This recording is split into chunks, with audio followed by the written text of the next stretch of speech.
we're leaving the fifth chapter of Bava Metzia, which was all about paying interest on loans. And we're entering the sixth chapter, which gets into the heart of commercial relationships. Someone who hires craftsmen. And most of the subsequent two chapters of Bava Metzia are going to be focused on this kind of activity. We'll see not just hiring craftsmen, but hiring objects or animals. And eventually, the Mishnah there's a long discussion about how you feed your workers if you employ them. So we will eventually get on to food for workers. But we're just going to begin with classic issues about contract or agreement. Someone hired craftsmen and they deceived one another. And it sounds as though someone has pulled out of the deal. The Mishnah isn't specific about who's pulled out of the deal, but it's clear that there was a verbal agreement. The Hati brings the example from the Gemara of someone who offered to pay 4 dinars a day, and then some intermediary went out and recruited people for 3. So is the employer obliged to pay the 4 if they came on a verbal agreement for 3? It's not quite clear, but the bottom line is that there only seems to be a verbal agreement here, and the work hasn't begun. And so the Mishnah rules that they can only grumble. They got to grumble between them. So, okay, maybe they think they should have been hired for 4 and they were hired for 3. They can grumble, but there's no contract. There's no actionable issue.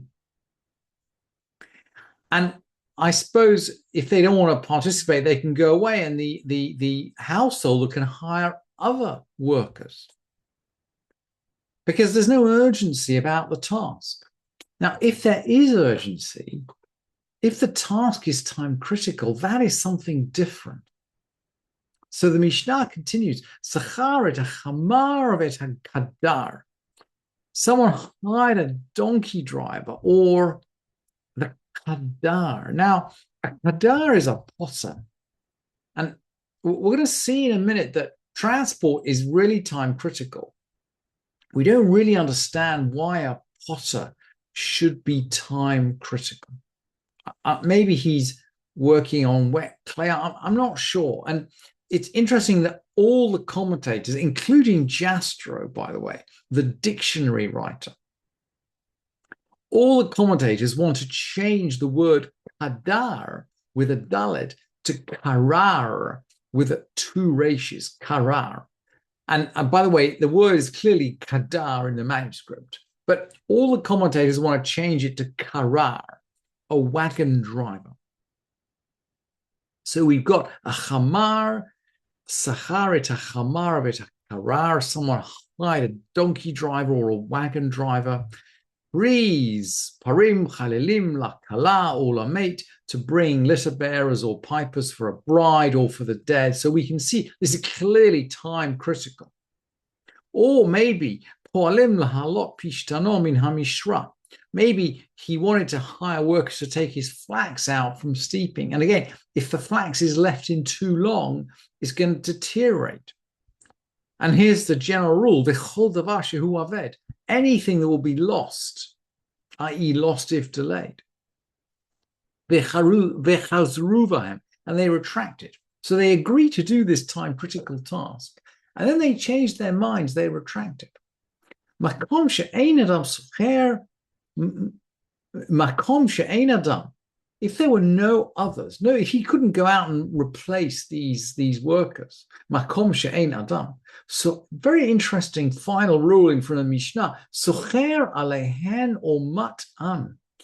He can hire others at their expense, or he can deceive them, or mat'an. Incredibly rare.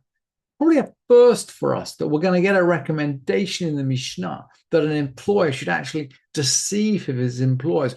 what are we saying here? We're saying, well, okay, he offers them more money basically to keep the contract. But when they do keep the contract, he doesn't go through with it. He just pays them their original wage. And the Mishnah seems to say this is okay because maybe we're getting into questions of gouging, that once you've taken a wage, taken a job, a time critical job, you can't stop halfway through and say, oh, no, I'm not going to, bit like a taxi driver taking you halfway to your destination and then stopping in the middle of Rock Creek Park maybe and say, oh, no, I'm not driving any further unless you pay me an extra $10. That seems to be the issue that the Mishnah is getting at. And he's saying, okay, if you're sitting in that taxi, you can agree to pay him the extra $10 to get you out of the park. But and when it comes to the end of the ride, you don't actually have to come up with the $10 you said you would. And the Mishnah is going to conclude, if someone hired craftsmen and they retracted, so these guys have already started, clearly from context, they've already started work.